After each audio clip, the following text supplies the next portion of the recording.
am I, you ask? I was created in the middle of nowhere, surrounded by the waste of a dying world. I was bestowed with an insurmountable task: bring peace after decades of death, persecution, and chaos.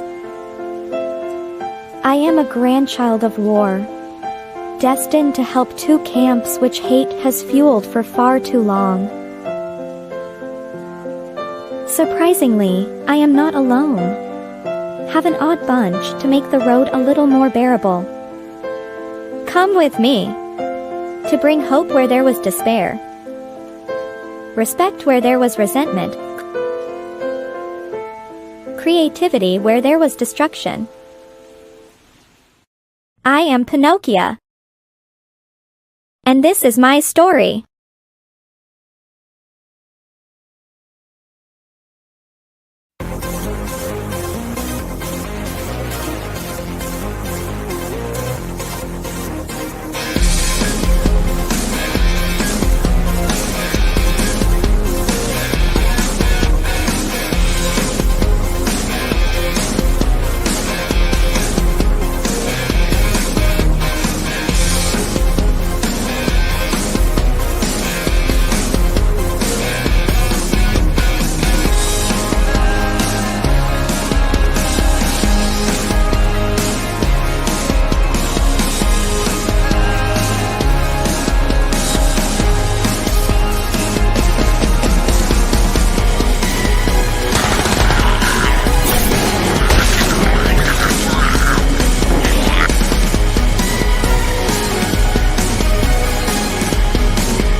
When a series of shipping disasters points to a mysterious sea monster, Sherlock Holmes and Dr. Watson leave the comfort of Baker Street and board a freighter where they encounter unexpected betrayal and come face to face with the enigmatic Captain Nemo and his submarine, the Nautilus.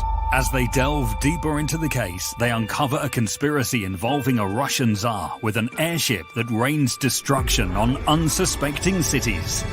With time running out and the world on the brink of war, the heroes must use all their skills and resources to stop a massive conspiracy and prevent global conflict. From Eisner-winning writer Mike Baron and illustrator Richard Bonk, dive into the depths of adventure and unravel the mysteries of the sea with the world's greatest detective in Leviathan. Order now at baroncomics.com. Hey everybody, Dirk Manning here, the writer and creator of numerous comic books and graphic novels, including Nightmare World, Tales of Mystery, Brave But Not Dead, all kinds of stuff. And I am super excited for you because you are getting to watch right now, right this moment, out of all the things we're going to be doing, you're getting to enjoy and revel in the Madness Comic Network. And that is awesome. Thank you for being here. What's up? What's up? What's up? What's up? Welcome to another comic-related unboxing, or two, because yes, today we have two. First, and one of our guests is a little late, but he's going to be here, don't worry. And the other guests are going to be here later after his meeting if he can get out in time. But right now, we have none other than the man himself, Mr. David Howard. What's happening, man? What's up, brother? What is going on, man? How are you? Dude, I'm I'm getting to the nervous point pre-surgery. Oh. You know what I mean? It's like it's a week away, and now I'm like, it's starting to feel it a little bit, but we still got to do our jobs, yo. So yeah, I was lucky. Most of the surgeries I've had in my life are because I did something stupid, and so the surgery immediately followed the stupid thing that I did. So, and we also have with us your compadre, your artist, your dude, Mr. Bracey. What's up, brother? Yo. What's up? What's You got up? a clean Sorry, black my. hat. It has been a hot second since I've seen that beautiful face. So. Oh hell, we got everybody, and we also have It is beautiful. Mr. RJ Carter. Oh, don't be nobody calling me right now. I'm live. Sorry. I'm live. I cannot talk to you right now. I love you, but I cannot talk to you right now. I thought I was going to be tied up in a meeting, so I already unboxed the thing that I had to unbox. You did what? You did what? I already unboxed the thing that I received to unbox. Otherwise, I would have waited until the show. Was it something we could see? Oh, look at that, dude. Damn. And you'll be shipping those out to people soon? The campaign is only a few days old. Oh, damn. And you already got them in hand. That's good. That's good. This is the prototype. Wonder where that's going to end up. It's one of the two prototypes. This one's mine, and Bob, of course, has his. This one's not going to change. So, I mean, we already had these two. Yes. All right. And Are any of you guys in a hurry? I am not. No? Okay. I just became aware of this Monster MD just a couple of days ago, and it looks completely fantastic. It's like, what a great concept. I've been staring at a blinking cursor on my screen for most of the morning and written about 4 words. So anything I could do to keep from going back to that blinking cursor, I'll be happy. So. Well, I got stuff. There's a cure for that. There's a good cure for that. And you're going to tell me I'm full of shit when I tell you what it is. But here's what it is. Take your idea, put it into AI. Stop. Let AI write something, paste it into your Word document, look at it and say, oh, that's total crap. I could do so much better than that. That's terrible. Let me fix this. That is so much, but really, it's easier to compete against something bad and put out than it is to look at a blank page and come up with something that you can't compete against. It really does work. I find that to be valid. I'm going to try that later. I really am. So. I have as an artist, I've sometimes looked over like really atrocious art to get more inspired to do something better. Yeah, if you're like looking at a blank screen, you're like, what do I do? No, I can't. But if you look at something bad, it's like, that's not how you do that. You do like this, and then you put this here, and before you know it, you've got a piece. No, he's right. Like whenever we do our movie reviews, sometimes we end up, when we're reviewing things that are kind of bad, we the group of us on Sloppy Spoilers all write to some degree, and we all end up coming up with various alternative scenarios.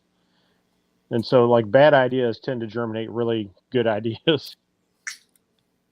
This is true. Like throwing fertilizer on the soil. You spread the shit, something good grows. Look, that's what they could say that about my network.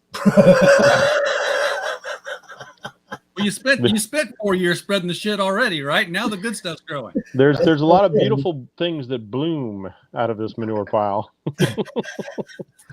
I'm not touching that. I'm not touching that. It's still too early in the morning for Madness Comics After Dark, so that's all I'm going to say. What can I tell you? We're here for a reason. Now, as far as Monster MD goes, just back it already. And be done with it. All right, just back it already. I have 2 packages. Two packages. Two. I'm gonna start with this one. That came all the way from California, from Riverside. You know, the funny thing about Riverside, when I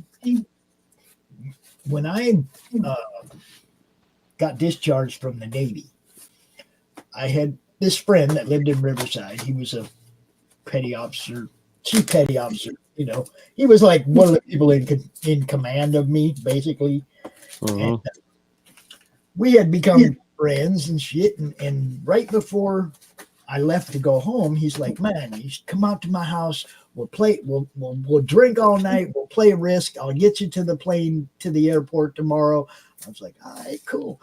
And I went to dude's house in Riverside and hung out with him, and we got drunk and we played Risk all night long. And I slept on the plane all the way home. Well, normally I would say we're not the most exciting part of Southern California. So you probably saw the best parts of Riverside. So it was cool though. They had a little train station there. You know, I mean, I had to ride up there on the Amtrak, and dude picked me up at the train station. We went to his house. It was nice community, cool. You know, it was like, of course, this is 40 years ago or more, but you know, I mean, it was. Hey. I liked Riverside. It was a cool little place. Yeah, 40 years ago, it's burned down and built back up 5 times since then. Yeah.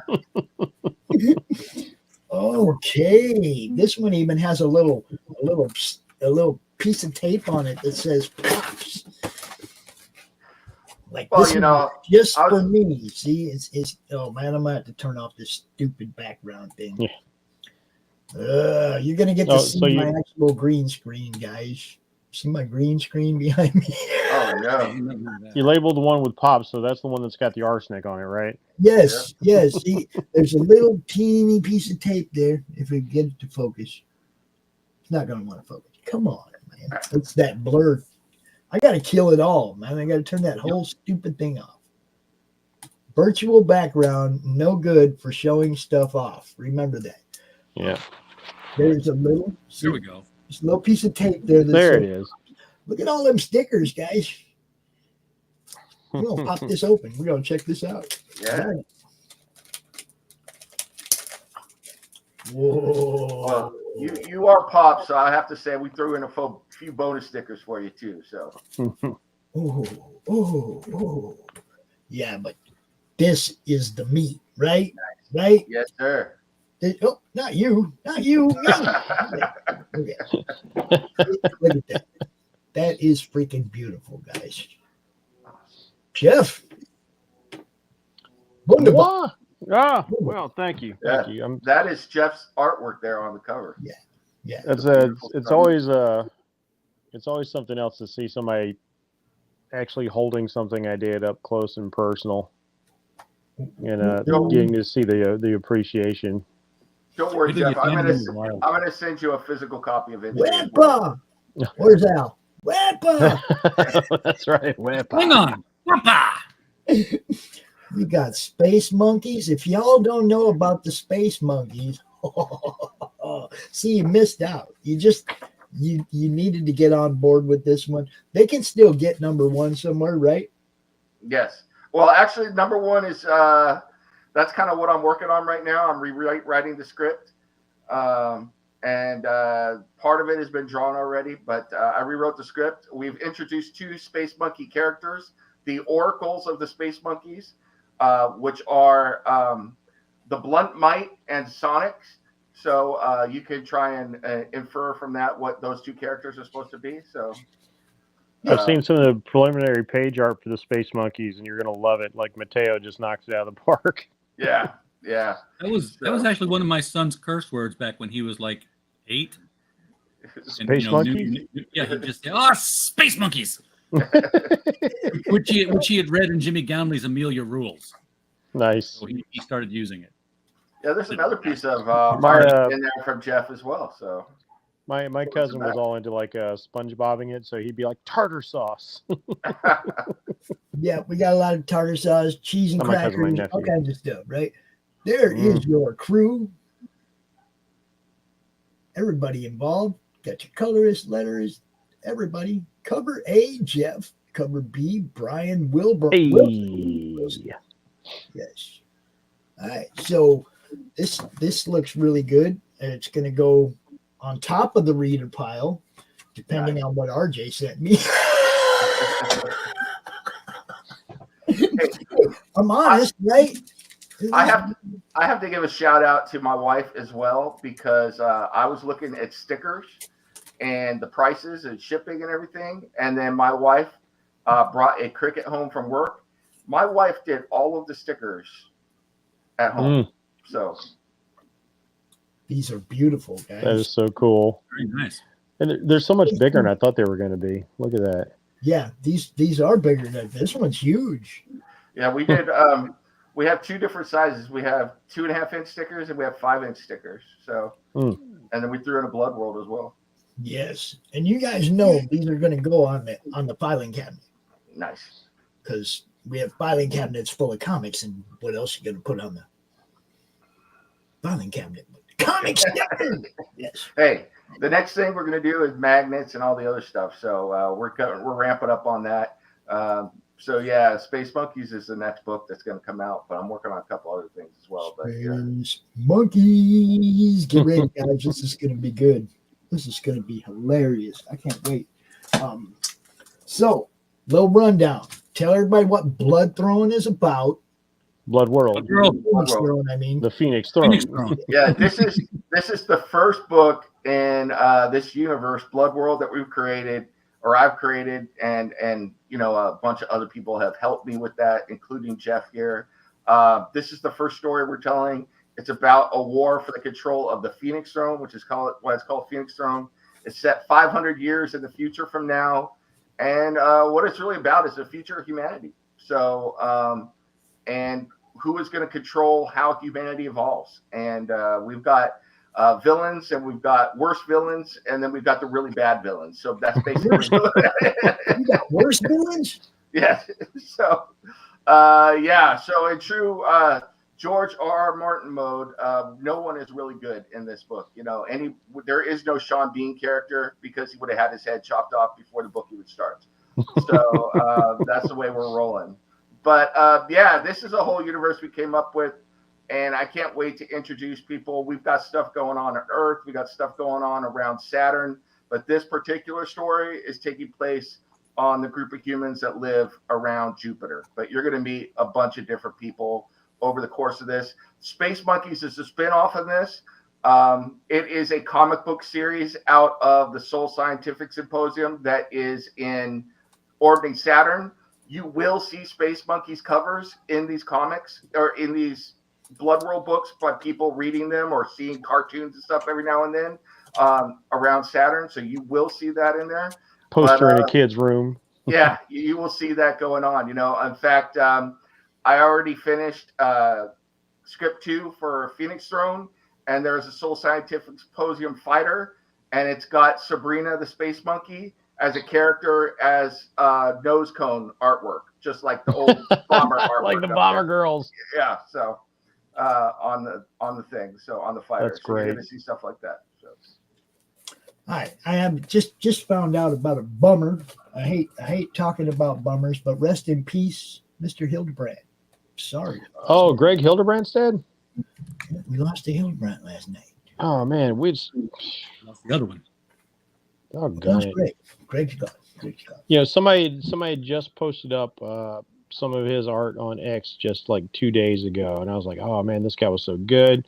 Oh, dude, He did all the interior artwork for the book that introduced me to the Shannara series, which was the Elfstones of Shannara. Yep, he did that. He did some Lord of the Rings stuff. Mhm. He did, I think, some Dragonland stuff. Dude was badass, man. All sorts of people are you know, it's getting to be that time, I guess. I don't know. Well, we're of an age where the people we grew up with are getting very, very old. The older I get, the more people I lose. Okay. That reminds me, I got a phone call to make today to somebody who's in a assisted living center whose book we're going to be publishing. So I just found out that I'll be doing tonight's Freewheeling Friday from a remote location because some friends of mine want me to go out and party with them tonight before I have surgery next week because I can't go party with them next week, obviously.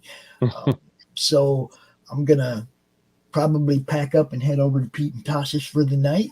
And of course, I'll be back tomorrow doing my thing. But every now and then, Pop's got to go have fun.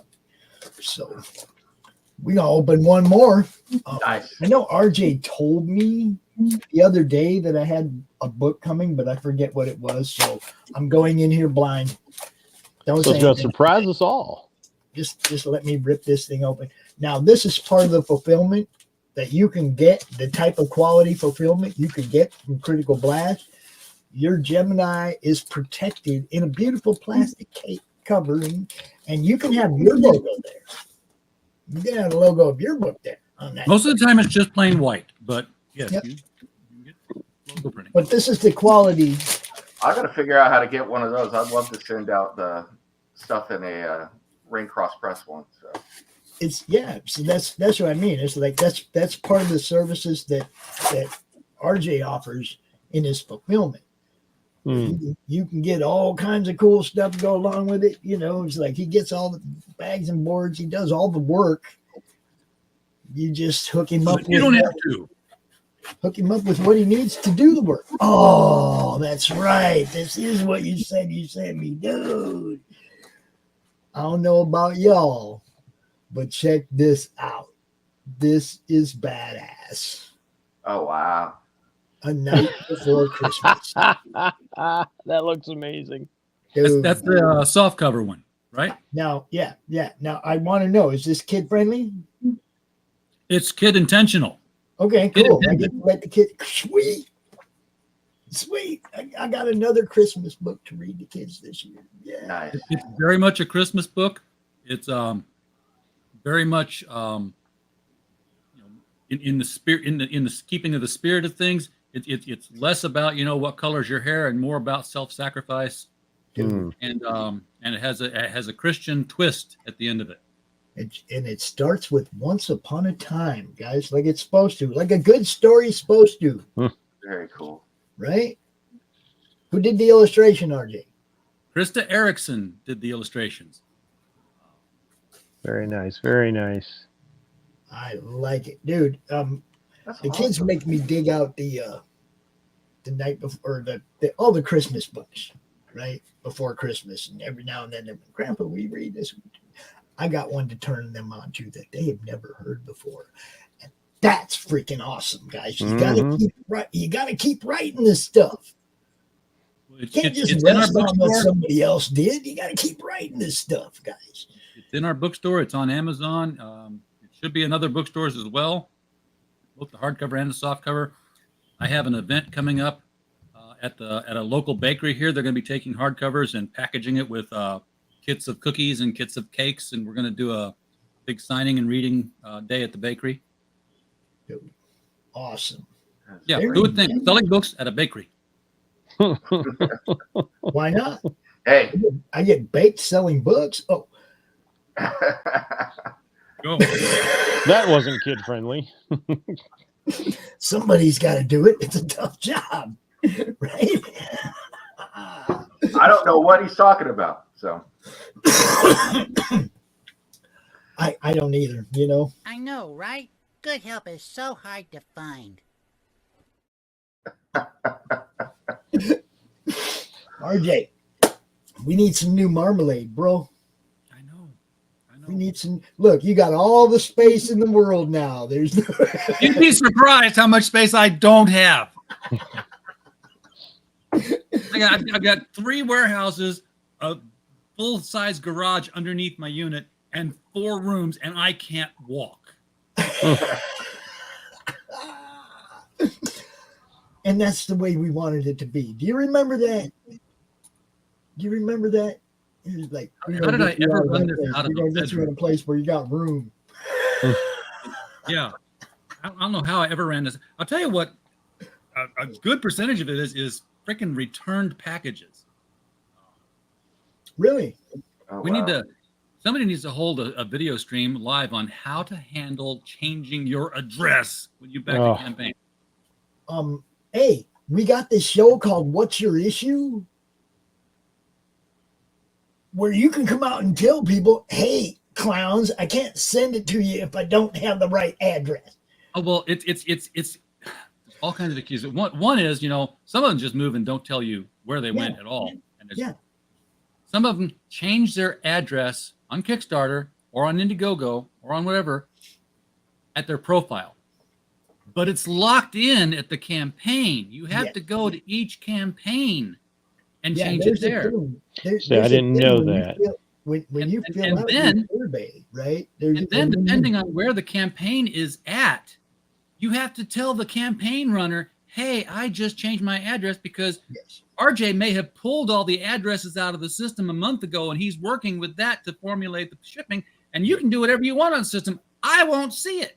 And then they're going to say, well, I changed my address. I'm like, when you pledge on any platform, when you pledge, there is a space there to make sure that the address that it's going to be shipped to is the one you're at. And now, I have seen campaigners when they're getting ready to ship out, reminding people in their updates, be sure that your shipping address is still correct. That's always a good form to have. And then there's that friend of yours who backs your campaign and sends your backer survey that's supposed to have the address that says, you've got my address right.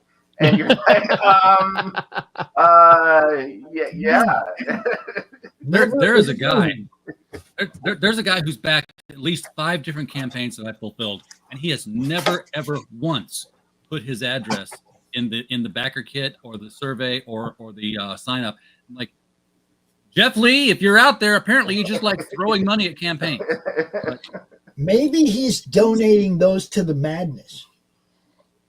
Perhaps. I don't know. I mean, if he's just donating money to the campaign, there's an option for that saves people money, where they don't have to print books and pay for shipping and everything. I will say that. Oh, go ahead. But it is okay. You can donate stuff to the madness. We just use giveaways when we go to live cons, all kinds of stuff, right? It's okay to give stuff to the madness. I will say that I have booked my spot on What's Your Issue, and I'm going to be talking about international shipping rates and what the DHS is doing now to foreign comic books that are coming here from the United States to the United States. So. And RJ might want to watch that one or even participate in that one, because all he does is ship comics. Yeah, I'll tell you what. If you ship to Brazil, contact them and see if they have a relative in another country. Because if you ship a book to Brazil, very good chance Brazil's going to mark that as ineligible for importation. They don't like books right now. My second cousin lives in Tijuana and wanted a copy of Phoenix Throne, and I went to go mail it to him in the mail. A $10 comic book, they wanted $38 for me to ship it. So I drove to Tijuana. Yeah, visit your cousin at the same time. Yeah. That's how this works, guys. RJ is very knowledgeable about international and U.S. shipping. That's, like you said, logistics. That's like for Tijuana, it's not even like coming from across the pond, like Asia or the UK or anything like that. Jeez. But see, the stuff that's coming over from there, if those guys are smart, they're getting with somebody like RJ in the US to do the printing and packaging and fulfillment for them over here. Hey, NeM, could you have just gotten deal with that, right? Could you have just hired a coyote to take it over the border, but the opposite direction? It was me. No, in fact, no, they don't let us in like we let them in, guys. Yeah, don't think that. These coyotes are like, they've got the same LTL deadhead problem that all other shipping companies have. They don't want to go back empty. Hey, how would I contact you about stuff like that? Because I'm right here. Okay, I didn't know that you did that stuff with Critical Blast. Yeah, we print. So we would take things like Blood World and say hey you've done 3-4 issues of this. Is this an arc now? You want to put it in like a trade paperback and have Amazon do the distribution for you. Fulfillment on campaigns he does too. And fulfillment on campaigns, yes. We print for fulfillment. These are going to be we're going to order to whatever is backed. So if there are 45 books backed, we're going to order 45 books. We don't have a minimum. Orders 50, shipping damages. That happens. Yeah, definitely. Yeah, you should always get 10% more just in case. Just in case, yes. I've got a campaign here. I've got like you send the rest of the madness. I want to get to the point where I can table at a con and do a show the whole weekend, but still have stuff on the table that I can sell for people. You know what I mean? Why not, right? If you're going to have a table, you might as well help people make money at the same time. I don't have comics to sell. Yeah, but that don't mean I can't help sell yours. So all the things we're going to do moving forward. But RJ has been part of everything that we've been doing since day one. Okay, he's helped us. He's made videos and stuff for us and theme songs for us, and we promote the hell out of everything he's doing. It's a come see, come saw relationship, right? I consider him an associate sponsor. I think he considers us an associate sponsor of what he does. And working together is how people grow, guys. Cool. You got to work with people. You got to network. You got to keep growing. Well, Jeff knows about this as well, but I'm editing a script for a street level Latino superhero based on where I live. And we're going to get a rapper. I'm going to get a rapper that I know to do a rap to go with it in Spanish. And I think it would be perfect for a Madness little, teaser to get out there and everything too. So. Sweet. We got you. Whatever you guys do, just let me know. That's the whole reason I'm putting my life behind this is to promote what indie comic people are doing. Yeah. So don't leave El Larrio de la Vega, Sombra de la Muerte. So. Nice. I met Javier Hernandez the night before last. Oh. On a stream, right? El Muerto. You know who I'm talking about back in the day, right? Yep. Paul Chadwick from Concrete Man. All these guys that were on the Legends of Indie Comics campaign. Mm-hmm. We're going to be promoting the hell out of those guys. When you said what Javier Hernandez, you cleared it up for me though, because the one that originally came to mind was Chicharito, who's a soccer player. I was like, what the hell is he doing up there in Michigan? So, no, El Muerto. He was actually out here on the show. On Facebook. We'll be getting him out here and doing an interview with him as well. I think Al interviewed him one time as well. Yeah, it's cool. Funny how you meet somebody and that somebody lets you meet somebody and that somebody lets you meet somebody. We did networking. People. We did this for Henry Vogel, and because we did this, he gave us Southern Nights, and we're doing Southern Nights. But guess what? We couldn't do all of Southern Nights. We couldn't do the last 2 issues because it was part of a crossover with Heroic Publishing. So what did we do? We met Dennis Maloney of Heroic Publishing, and we're like, hey, what can we do about these 2 issues? He's like, well, why don't you guys do all 6 issues of the crossover, and then we'll do a version, and you'll do a version. We'll make interlocking covers so that both versions connect. Ooh. And then we talked, and I mentioned the word hardcover, and he stops me after the show. He's like, we can't do hardcovers. Do you want to do hardcover collections of our stuff? So now we're doing Flair Archives Volume 1 in hardcover, which is almost done. It's all networking, guys. The more people, it's amazing. And you know who we're talking to right now?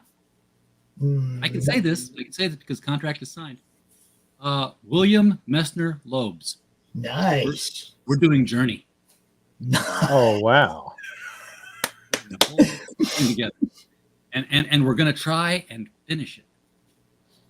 You know, I said this way back in the beginning when I first started promoting RJ. I said, RJ, you're going to be bigger than anything we're doing because your idea was better at the time than anything we were doing. Okay. He had a great idea for helping people fulfill their campaigns. Made it easy for people like you guys. You go right back to work. You get done with the campaign, you go right back to work. You don't have to fulfill it. RJ's got all that. You're working on the next book. It's a time saver. It doesn't cost you anything. The fee comes out of the shipping cost. Do you see what I'm saying? RJ's, dude, what he's always doing. ask me what's it cost to use it. I'm like, nothing. What he's doing. Now they're asking what it costs to print the books. I'm like, nothing. You know, we figure out the print cost and you fund for more than that. Do you guys do novels as well? Yes. RJ writes novels, bro. Yes. Cool. Yes, just like that.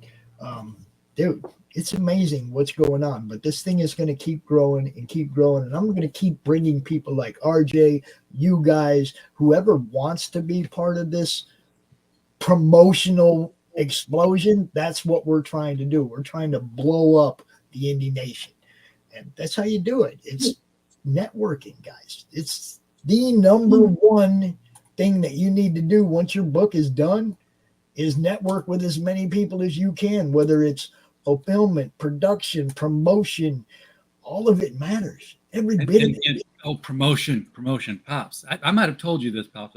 Okay, you saw the video I did for our Gods and Services book where I got the white top hat on, the white suit, and yes.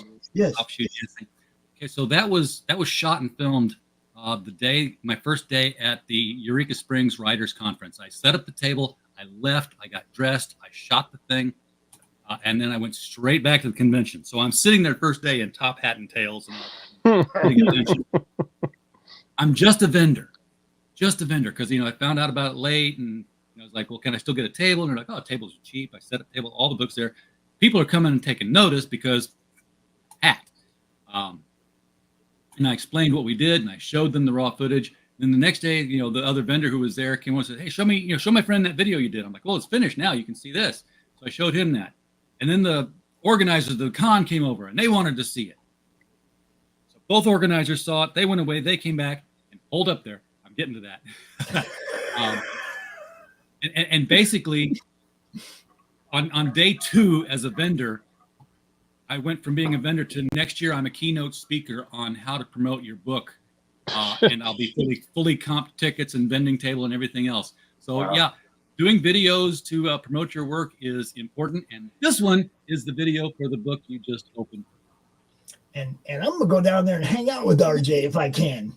Yes, do that. I'm going to if I can, because that will be so much fun, and it's what I do, right? All right, check this out, guys. This is awesome.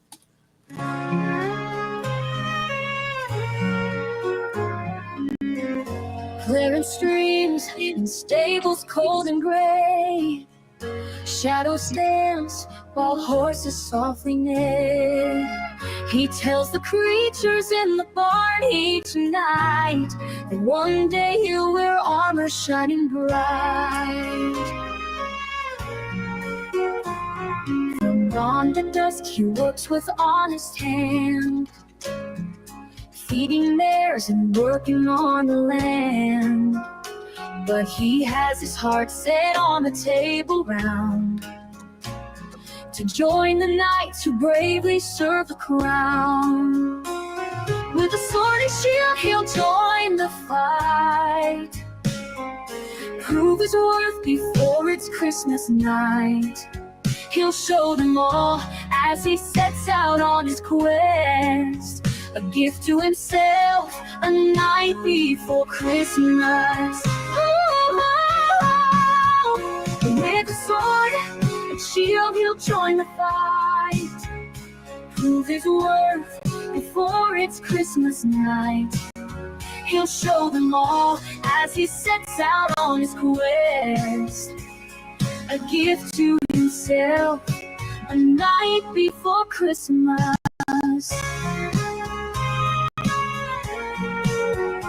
But chivalry demands self-sacrifice.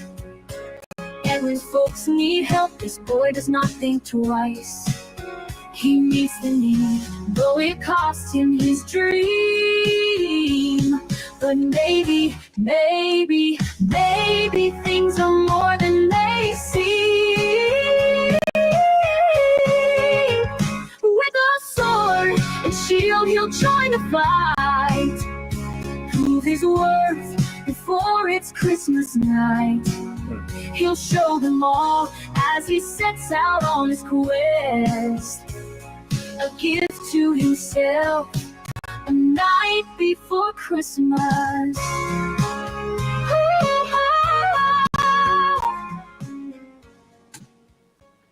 Okay, I feel like I'm a kid back in the 70s, like watching a Dr. Seuss, the intro to a Dr. Seuss cartoon, or like Frosty the Snowman or something like that. That was That awesome. is awesome, dude. Look, I can come out here and talk it. I can't make that kind of stuff. You know what I mean? I don't have that talent. Oh, you're muted, Arthur. I do all the right. I know all the right people to do that. I don't do any of it myself. Yeah. I mean, I write the music, but He kills it. Look, all their stuff is amazing. All what all these guys do. Look, people. Levi's seen our little Trump campaign. Yes, Trailer. we've been playing that one. It's another one, right? That one is like super cool.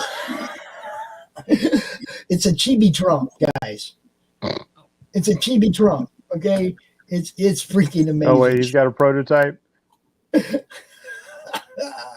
Oh, I don't have it loaded in this studio. Dang it! I thought I did. No, it's. There you go. Oh Little my Trump God. sandals. Have you sent that to his campaign? No, not his campaign. We've talked with different people, trying to get promotion for it, but Yeah. like pulling teeth.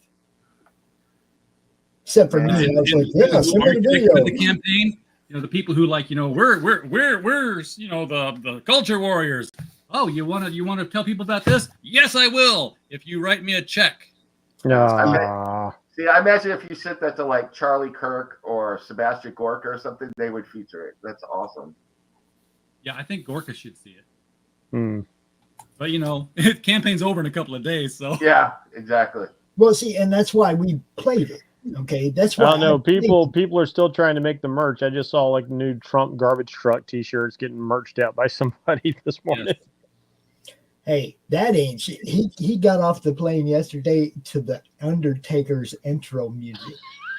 Walked into the hangar to the Undertaker's music. Dun, Epic. dun. It's awesome. The dude's the ultimate troll. Come on. Yeah.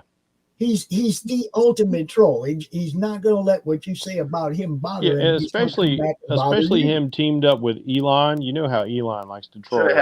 Should have had Steve Bannon following him as pallbearer. So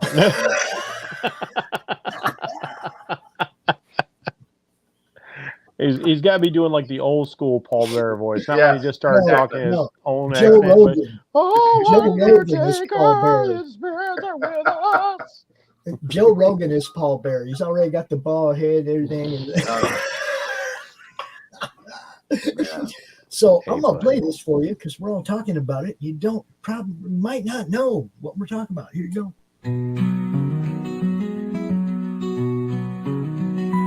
Little president in his sandbox play.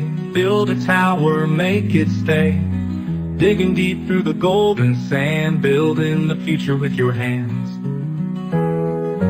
Tiny suits and shiny shoes. Making plans and making news. Friends all gather to join along. In the sandbox they all belong.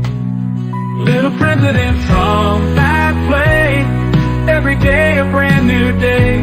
Learning, growing your own way. In the great big sandbox that is the USA. The USA. Share your dreams with everyone. Sandbox fun under the sun. Big ideas taking flight. With little Trump, everything's bright. Dig a moat, build a wall. In the sandbox, he stands so tall. Dreamer dream, builder build. Little Trump, your heart's fulfilled. Little President Trump at play.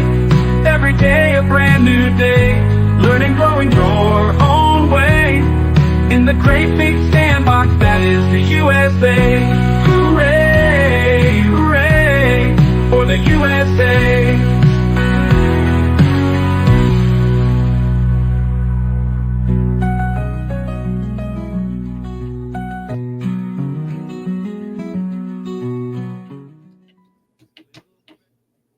Are you sure that's not an ad for a new cartoon series on Daily Wire? You know, You've got some wanted a doll. You've got some terrific songwriters, man. He does that's two that just knocked it out of the park. I'm the songwriter. That's amazing. He's the one that did the Madness Broku stream, you know, put a little madness in your life. He's the one that did that. RJ is super freaking talented, man. He's also wrote some killer books. He wrote a Destroyer book. 3 of them. Oh, yeah. Wait. What? No, not me. No, 3 of them. 3 of them. Wait, when you say Destroyer, are you talking about Remo Williams? Yeah. Yes. Dude. Yes. Yeah. Dude, what? I am the biggest fan of Sinanju, man. Holy cow. What? How do I not know about this until now? Books 151, 152, and 153. He also wrote a short in an anthology that's a Remo Batman crossover. What? Dude. Yeah, okay. Well, I do know they used to use a lot of ghostwriters periodically over the years. See, I'm only through book 10 of the Destroyer series, so I got. Oh, you got so far to go. And so much oh, geez. What are they up to now? 156. No, there's more than that because I've got like I'm trying to collect all the books. I've got like 172, 192. I've got lots of Destroyer books. No, it's 151, 152, and 153 were Bully Pulpit, Continental Divide, and Monumental Terror. And then Jim Mulaney did 2 more books, 56 and 57, or 55 and 56, and it hadn't gone anywhere past 56 last year. Now you're talking about the novels, right? Because I've definitely got novels that are numbered beyond the 150s because they had a reset because they had about 5 books in a row that like weren't doing so well, and they kind of like reset. It's like, okay, we're going to kind of ignore these last 5 books. No, they did you're talking about the Tor 4 where they went to Tor and they just said the New Adventures of Remo Williams, but yes, they've incorporated them into the numbering now. Okay, so they now count as part of the canon. But yeah, there was a long stretch there where the stories got weird, and all the fans are like, yeah, just skip those. Didn't happen. Just skip those. But yeah, because he was kind of getting into like getting his own pupil, this African kid, and then there was like the spinoff from the lady who genetically turned herself into a tiger, and there was this guy who was like genetically a dog, and he had these talking wolves with him, and that was a weird one. Yeah, it got kind of strange for a few issues there. The good spinoff is Legacy. That's the Children of Remo Williams. Gerald Welch writes that. That's a really good series. Okay. It's a thing in our house that I tickle the kids as I say chun, and they all know what that means. So. Chin's my favorite. Right? Yeah. That's my favorite character in the series.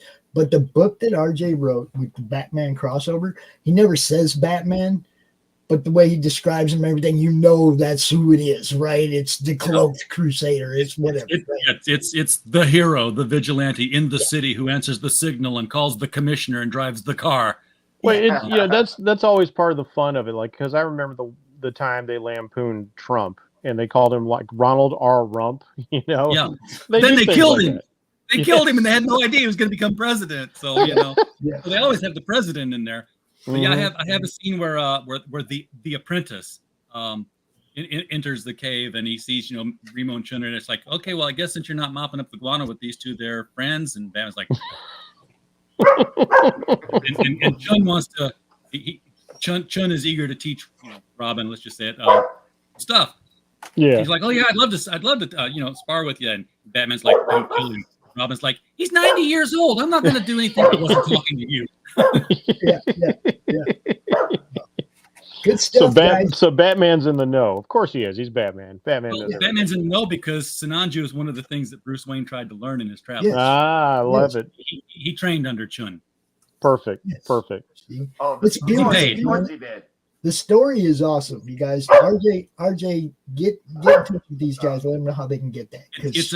It's in More Blood, Tales of Sinanju. It's a big fat anthology, and the short story, the novella is called Fool's Paradise, and it kicks off with the Laughing Man in an insane asylum. Yeah. Is it wrong that I want to see Chun versus Lady Shiva now? So Lady Shiva is mentioned. Yes. Yeah, because Robin's like, look, I've trained under Batman, I've trained under Huntress, I've trained under Shiva, and Remo's like, you trained under who?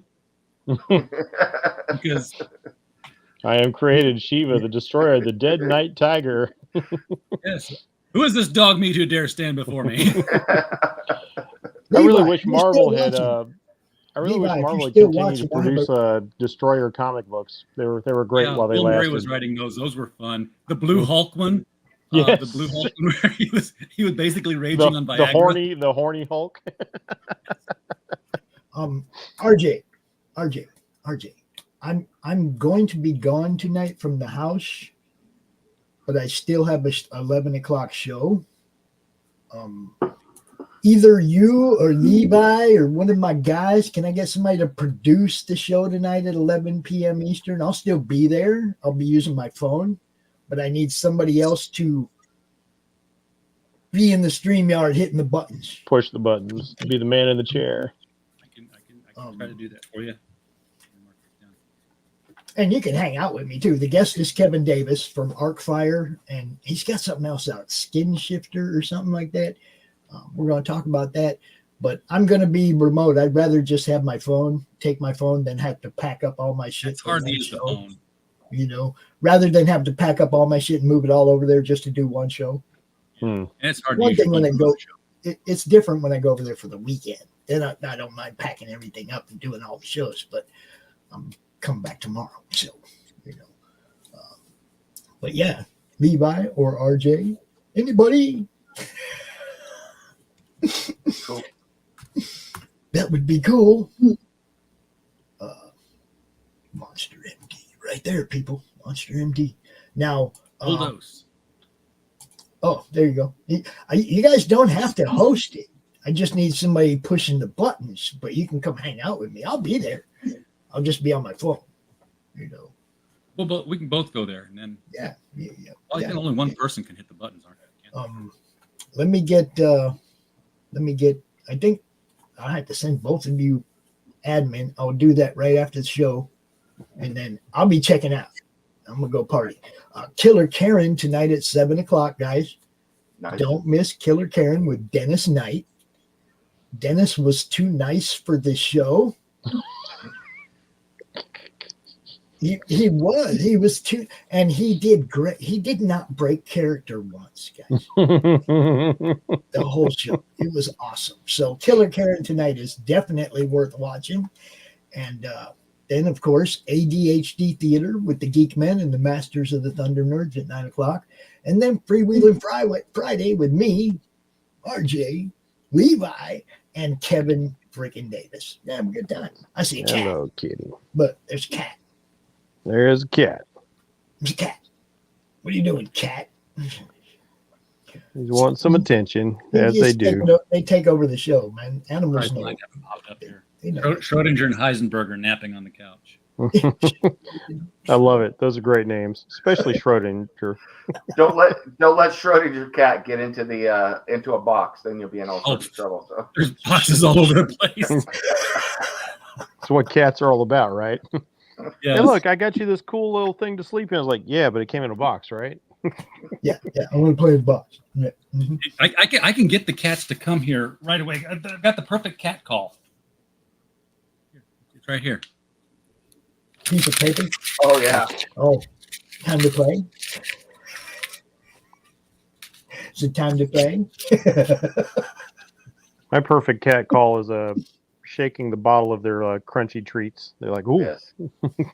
Yeah, I'll go to the front door. Yeah, I'll go to the front door and I'll say, "Is it time to run?" Oh, look at the kitty. That's Heisenberg. There you go. Look at that. She likes to chase paper balls. Bring them back, drop them, and say, "Throw it again, throw it again." Cat dog. Hey, meanwhile, thanks for Schrodinger is like, watching, I everybody. am the cat in the box. Dun, dun, dun, dun, dun, dun. Alive or dead, who can say? Dun, dun, dun, dun, dun. Won't you look inside? Dun, dun, dun, dun. Decide my quantum fate. Yeah, they're. I don't know what they're doing until I observe them, and as soon as I observe them, they change behavior. Well, there's certainly no uncertainty principle about Heisenberg right now. He's very happy. That's right. But Star Trek gave us the compensator, so we can teleport him. Yeah. My God, this was You that cannot is know about this as cat's geeky a conversation as it gets, right? Yeah, there. you cannot know this cat's position or spin in space. Yeah. Yes, we are all gigantic nerds. Yeah. Good Lord. Yeah. RJ, I'm sending you admin right now. Alrighty. Levi, I am sending you admin right now. And then That's I'm a good gonna go rascal on. kitty. I may be a little buzzed tonight.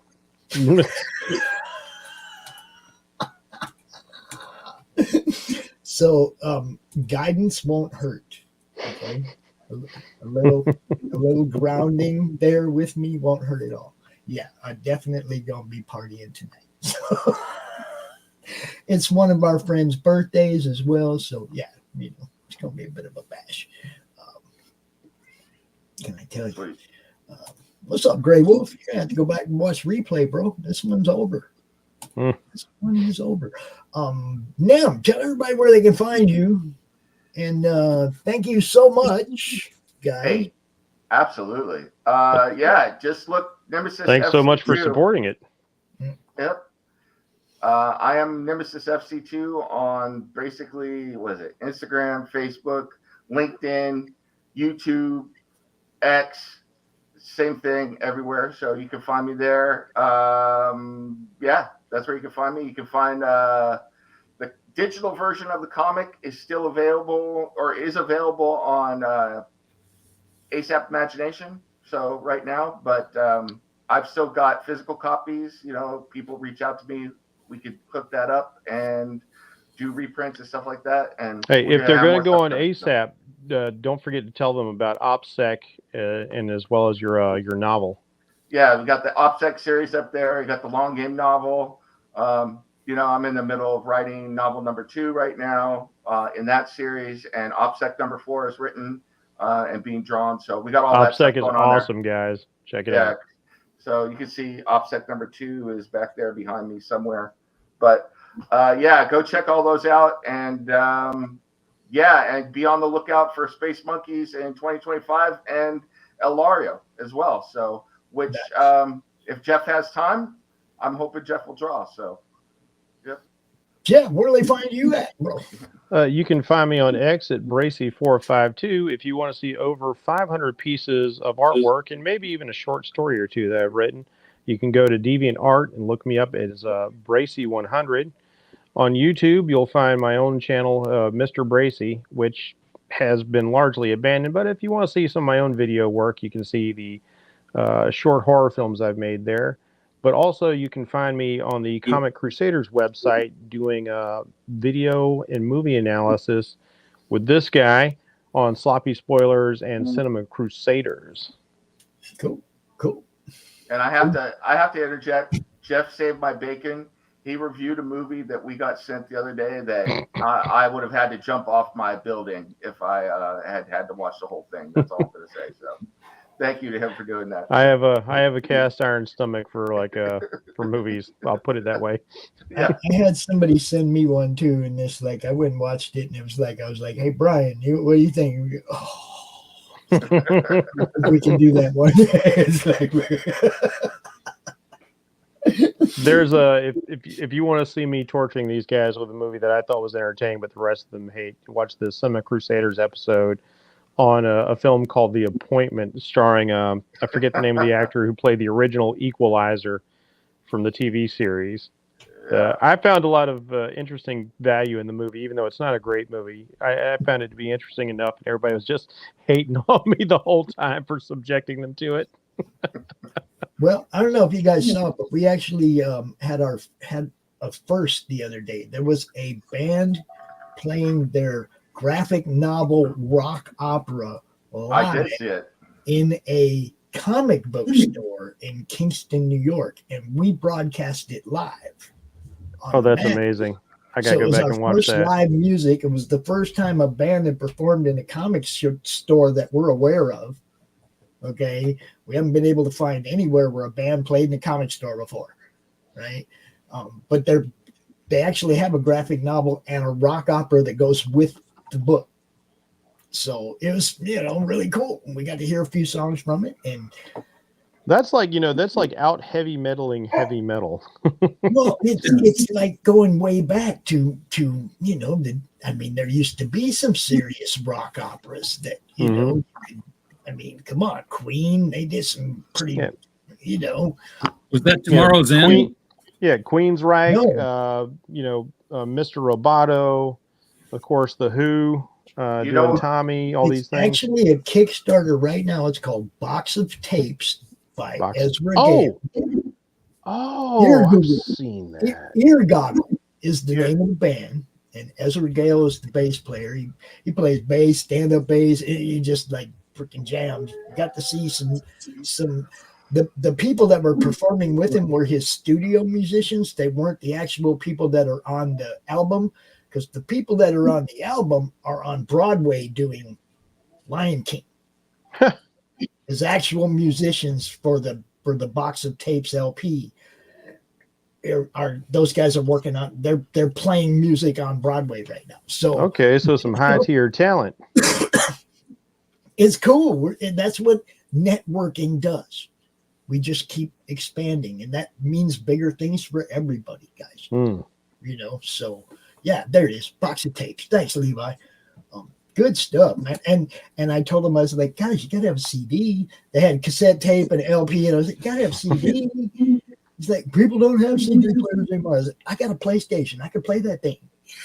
Well, I don't have a tape player, that's for sure. You can get a CD as well.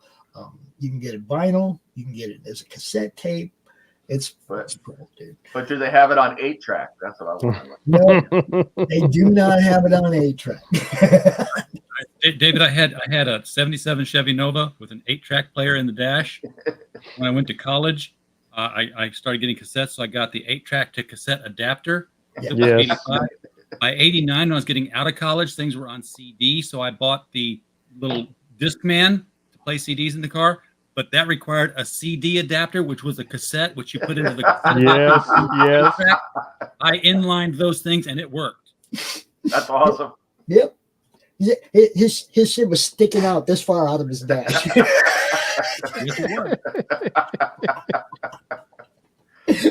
I used to play the sound system.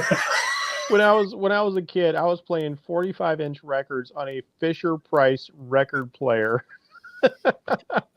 Yep. The 45 RPMs. I got those. I got some 78s old Elvis stuff. The 78s have 2 songs on each side. Right? Dude, I got a bunch of old Elvis shit. Kids today won't know the Halloween glory of putting a Black Sabbath record on and putting it and rotating it backwards, and convincing yourself that there was something terrible going on. What did that say? Yeah, I remember. Totally ruining your record to hear secret messages. Yeah. We were normal. We listened to our music the right way. Yeah. guys, this was great. I got to get ready to go though, because I'm gonna go party. Go party. Late for a meeting. I might. Even come, hey, RJ, it was great to meet you, brother. I might even come home with a haircut, guys. I might even come home with a haircut. I'm just saying. Like this? No, nothing like that. But cut all my hair off, shaved my beard off, got rid of everything. We'll see. We'll see what happens. You guys, it was great. I'm going to play 1 or 2 ads on the way out of here. And you know what we're doing. Killer Karen tonight, 7 o'clock. Do not miss it. Right here on the Madness. All right. Peace, everybody. What do I got? What do I got? Did I play Leviathan? Did I play that one already? I don't even know. I'm going to play this one.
Flip City Magazine is just really pulling out all the stops, man. Your guys' production value of this magazine has gone insane. I mean, look at that. I mean, I remember when you guys, it was black and white. Even when it was black and white, I thought your quality was great. But damn, they have just, I mean, they just really stepping it up a notch. Look at this. James Corbett, boys. James Corbett. Genuinely cutting, but also funny and obviously just chaotic and very fun. I love Flip City. It has brought new types of badassery and integrity to the print medium.